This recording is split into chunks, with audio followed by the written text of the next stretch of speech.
মুক্তিযুদ্ধের নেতৃত্ব দেওয়ার কথা দূরের হতেন, জানতেনই না যে মুক্তিযুদ্ধ হচ্ছে। তিনি প্রথম জানলেন যে মুক্তিযুদ্ধ হচ্ছে সেটা লন্ডনে গিয়ে।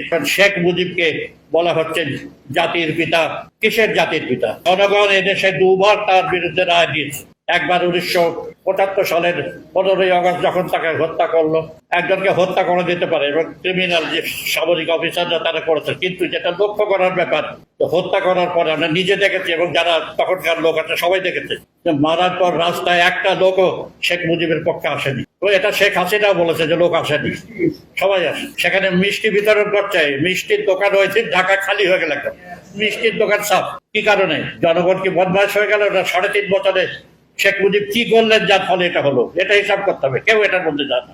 দ্বিতীয়বার জনগণ রায় দিয়েছেন এই 5ই আগস্টে।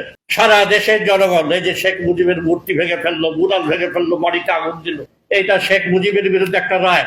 যে জাতি এই রায় দিল, জাতির পিতা করতে গেছে মুক্তিযুদ্ধের মহানায়ক। কিসের মহানায়ক? তার তো সমস্ত নেতৃত্ব 25শে জুলাই ধসে পড়লো। আওয়ামী লীগ সংগঠন ছিন্ন ভিন্ন হয়ে গেল। দেশের মাটিতে লড়াই না করে, আশ্চর্য, একটা মুক্তিযুদ্ধ দেশের মাটিতে না করে পালিয়ে গেল, ভারতের হাতে মুক্তিযুদ্ধ ছেড়ে দিল।